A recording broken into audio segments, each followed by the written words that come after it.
ನಮಸ್ಕಾರ ಸ್ನೇಹಿತರೆ. ನಮ್ಮ ಸಂಸ್ಕೃತಿಯಲ್ಲಿ ಮುತ್ತೈದೆಯರು ಮನೆಗೆ ಲಕ್ಷ್ಮೀ ರೂಪ ಎಂದು ಹೇಳುತ್ತಾರೆ. ಮುತ್ತೈದೆಯರು ಇದ್ದ ಮನೆಯಲ್ಲಿ ಸಂತೋಷ, ಸಮೃದ್ಧಿ ಮತ್ತು ಶಾಂತಿ ನೆಲೆಸುತ್ತದೆ ಎಂದು ಹಿರಿಯರು ನಂಬುತ್ತಾರೆ. ಆದರೆ ಕೆಲವು ಸಣ್ಣ ಸಣ್ಣ ತಪ್ಪುಗಳನ್ನು ಮಾಡಿದರೆ ಅದು ಮನೆಯ ವಾತಾವರಣಕ್ಕೂ ಮತ್ತು ಕುಟುಂಬದ ಸಂತೋಷಕ್ಕೂ ಪರಿಣಾಮ ಬೀರುತ್ತದೆ.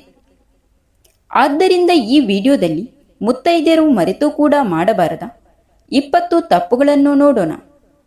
ಸ್ನೇಹಿತರೆ, ಅದಕ್ಕಿಂತ ಮುಂಚೆ ನಮ್ಮ ಈ ಹೊಸ ಚಾನಲ್ನ ಸಬ್ಸ್ಕ್ರೈಬ್ ಮಾಡಿಕೊಂಡು ವಿಡಿಯೋಗೆ ಒಂದು ಲೈಕ್ ನೀಡಿ. 1. ಬೆಳಿಗ್ಗೆ ತಡವಾಗಿ ಎಚ್ಚರವಾಗುವುದು. ಹಿರಿಯರು ಹೇಳುವಂತೆ ಮುತ್ತೈದೆಯರು ಸಾಧ್ಯವಾದಷ್ಟು ಬೇಗ ಎಚ್ಚರವಾದರೆ ಮನೆಗೆ ಒಳ್ಳೆಯ ಶಕ್ತಿ ಬರುತ್ತದೆ.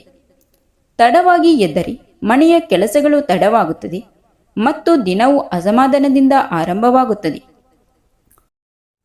2. ಮನೆ ಅಶುದ್ಧವಾಗಿರುವುದು. ಮನೆ ಸ್ವಚ್ಛವಾಗಿರದಿದ್ದರೆ ಮನಸ್ಸಿಗೂ ಶಾಂತಿ ಇರುವುದಿಲ್ಲ. ಹಳೆಯ ಕಾಲದಿಂದಲೂ ಸ್ವಚ್ಛ ಇದ್ದ ಮನೆಗೆ ಲಕ್ಷ್ಮೀದೇವಿ ವಾಸವಾಗುತ್ತಾಳೆ ಎಂಬ ನಂಬಿಕೆ ಇದೆ. 3. ಗಂಡನಿಗೆ ಅವಮಾನ ಮಾಡುವ ಮಾತುಗಳು. ಗಂಡ ಹೆಂಡತಿಯ ಸಂಬಂಧ ಗೌರವದಿಂದ ತುಂಬಿರಬೇಕು. ಕೋಪದಲ್ಲಿ ಅಥವಾ ಅಸಹನೆಯಿಂದ ಮಾತನಾಡಿದರೆ ಅದು ಸಂಬಂಧದಲ್ಲಿ ಅಂತರ ಉಂಟಾಗುತ್ತದೆ. 4. ದೇವರ ಪೂಜೆ ಮಾಡದೆ ದಿನ ಆರಂಭಿಸುವುದು. ದಿನವನ್ನು ದೇವರ ಸ್ಮರಣೆ ಅಥವಾ ಒಂದು ಚಿಕ್ಕ ಪ್ರಾರ್ಥನೆಯಿಂದ ಆರಂಭಿಸಿದರೆ ಮನಸ್ಸಿಗೆ ಶಾಂತಿ ಬರುತ್ತದೆ ಮತ್ತು ದಿನವು ಒಳ್ಳೆಯದಾಗಿ ಸಾಗುತ್ತದೆ. 5. ಮನೆಯಲ್ಲಿ ಜಗಳವಾಡುವುದು. ಮುತ್ತೈದೆಯರು ಮನೆಯ ಶಾಂತಿಯ ಕೇಂದ್ರವಾಗಿರುತ್ತಾರೆ. ಅವರು ಶಾಂತವಾಗಿ ಇದ್ದರೆ ಮನೆಗೂ ಶಾಂತಿ ಇರುತ್ತದೆ. 6. ಅನ್ನವನ್ನು ವ್ಯರ್ಥ ಮಾಡುವುದು. ಅನ್ನವನ್ನು ದೇವರ ರೂಪ ಎಂದು ನಮ್ಮ ಸಂಸ್ಕೃತಿ ಹೇಳುತ್ತದೆ. ಆದ್ದರಿಂದ ಸಾಧ್ಯವಾದಷ್ಟು ಅನ್ನವನ್ನು ವ್ಯರ್ಥ ಮಾಡಬಾರದು. 7. ಹಿರಿಯರನ್ನು ಗೌರವಿಸದೇ ಇರುವುದು. ಹಿರಿಯರ ಅನುಭವ ಮತ್ತು ಆಶೀರ್ವಾದ ಮನೆಯ ದೊಡ್ಡ ಶಕ್ತಿ. ಅವರನ್ನು ಗೌರವಿಸುವುದು ಕುಟುಂಬದ ಒಗ್ಗಟ್ಟನ್ನು ಹೆಚ್ಚಿಸುತ್ತದೆ. 8. ಮನೆಗೆ ಬಂದ ಅತಿಥಿಗಳನ್ನು ನಿರ್ಲಕ್ಷ್ಯ ಮಾಡುವುದು. ನಮ್ಮ ಸಂಸ್ಕೃತಿಯಲ್ಲಿ ಅತಿಥಿ ದೇವೋಭವ ಎಂದು ಹೇಳುತ್ತಾರೆ. ಅತಿಥಿಗೆ ಗೌರವ ಕೊಟ್ಟರೆ ಮನೆಗೆ ಒಳ್ಳೆಯ ಹೆಸರು ಬರುತ್ತದೆ. 9. ದೇವಾಲಯಕ್ಕೆ ಅಶುದ್ಧವಾಗಿ ಹೋಗುವುದು. ದೇವರ ಸನ್ನಿಧಿಗೆ ಹೋಗುವಾಗ ಶುದ್ಧತೆ ಮತ್ತು ಗೌರವ ಬಹಳ ಮುಖ್ಯವಾಗಿರುತ್ತದೆ.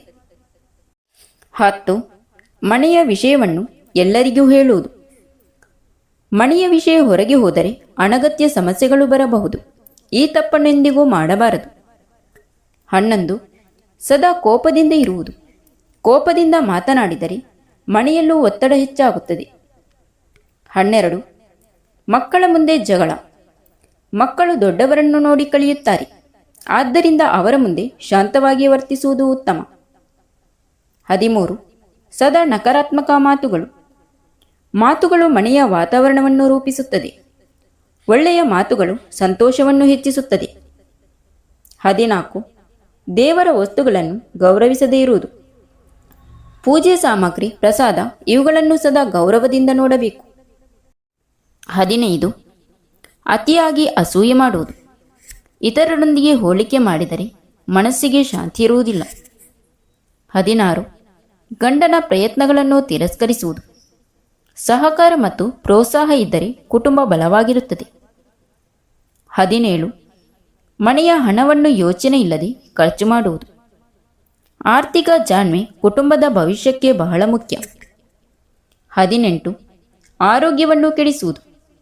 ಮುತ್ತೈದೆಯರು ಆರೋಗ್ಯವಾಗಿದ್ದರೆ ಮನೆ ಕೂಡ ಸುಖವಾಗಿರುತ್ತದೆ. 19.